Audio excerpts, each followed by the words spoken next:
আমার ওয়াইফ বেগুন ইয়া করতেছে, তো ভাজতেছে, আর হচ্ছে বৃষ্টি পড়তেছে। আমরা একটু এই ঝড়ের বৃষ্টির দিনে একটু খিচুড়ি না খেলে হয় না, তো ওরে বললাম।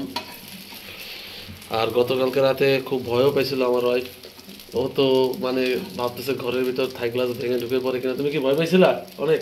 আমি তো ভাবছি থাই গ্লাস ভেঙেই যাবে, এত বাতাস। আর এইদিকে দেখেন রান্নাঘরে উঠে বসে আছে। আম্মু তুমি ভয় পাইছিলা অনেক?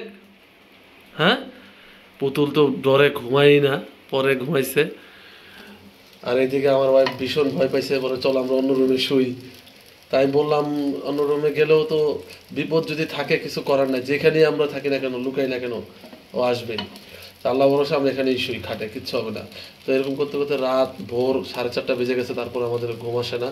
কারণ যেই পরিমাণ ঝড় হয়েছে একটুও থামে নাই, মনে হচ্ছিল গাছ সব ভেঙে ফেলতেছে এরকম। তা আমি সকালে একটু বৃষ্টি কমছে, একটু অফিসের দিকে গেছিলাম। আমার বাসায় কারেন্ট ছিল না, অফিসে চার্জ দেওয়ার জন্য মোবাইল। তো রাস্তায় একটু বেগুন কিনলাম ভ্যান গাড়ি থেকে, দেখলাম ভ্যান গাড়িওয়ালা খুব বৃষ্টিতে ভিজতেছে। তো বাসায় বললাম চল আজকে খিচুড়ি খাই। তো আমার ওয়াইফ এগুলো সব ভাজলো, খিচুড়িও রান্না করলো, ওদেরকে দেখাইলাম। এখন আমরা খাবো। এই জায়গায় দেখেন রাঁধুনি, বিশাল রাঁধুনি রান্না করতেছে। ঝড়ের ভয়ে সে অর্ধেক কাবু হয়ে গেছিল। আচ্ছা, আমার ওয়াইফে জিজ্ঞেস করি তোমার এই ঝড়ের অনুভূতি কি বলো? তুমি কিরকম ভয় পাইলা? প্রচুর ভয় পেয়েছি, প্রচুর। হ্যাঁ, এরকম ঝড় মনে আমি প্রথম দেখছি। এই খুলনা শহরে এরকম ঝড় আমরা প্রথম দেখলাম। আম্মু ইয়া করবো, নষ্ট হয়ে যাবে। আপনার শব্দ শুনতে পাচ্ছেন, ভু করে শব্দ হচ্ছে। সমুদ্র সৈকতে গেলে রাতের বেলা এরকম গর্জন উঠে, আর যখন এরকম ঘূর্ণিঝড় হয় তাহলে বুঝেন সমুদ্র সৈকত এগুলোর অবস্থা কি থাকে। আর ভয়াবহ শব্দ করে, ঠিক এরকম শব্দ করতেছে বাতাস।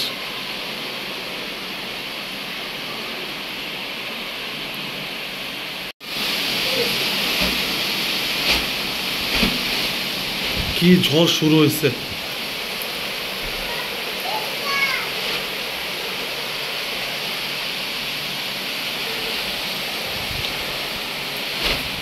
তো খাবার রেডি মাশাআল্লাহ। এখন আমরা খাবো বেগুন ভাজা খিচুড়ি, তার সাথে আছে হালকা মুরগি। বিসমিল্লাহ। এটা হচ্ছে আমাদের ছোট্ট মণি পুতুলের প্লেট, জাহানমণির। আসো জাহানমণি আসো। বিসমিল্লাহ। বউ কষ্ট করে খিচুড়ি পাকাইছে, বাপ বেটি খাচ্ছি না। আর বাইরে হচ্ছে বৃষ্টি, দেখেন কি সুন্দর ওয়েদার। বাইরে হচ্ছে বৃষ্টি আর আমরা খাচ্ছি এখন খিচুড়ি। পুরা বাইরে গতকাল অনেক ঝড় হয়েছে।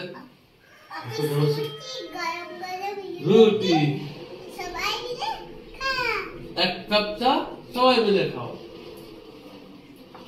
তো ঠিক আছে, আমরা এখন খিচুড়ি খাবো। খাবো, তুমি খাও। খেয়ে নিবা?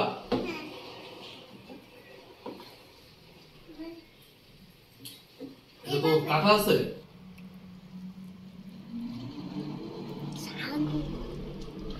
কি শব্দ হচ্ছে বাইরে ঝড়ের।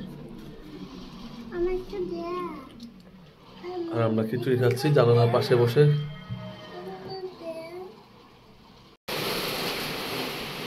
ভয়ানক অবস্থা ছিল, রাতে তো আরো বেশি ছিল, তাই না পুতুল? সবাই ভালো থাকবেন। আজকে ব্লগ এই পর্যন্ত। চ্যানেলটি অবশ্যই সাবস্ক্রাইব করবেন এবং ভিডিওটি ভালো লাগলে অবশ্যই শেয়ার করবেন বন্ধুরা। আল্লাহ হাফেজ, আসসালামু আলাইকুম। এই হচ্ছে অবস্থা। আল্লাহ সবাইকে মুখ ভালো রাখুক। আম্মু সবাইকে আল্লাহ হাফেজ দিয়ে দাও। আল্লাহ হাফেজ, ভালো থাকবেন। টাটা, আসসালামু আলাইকুম।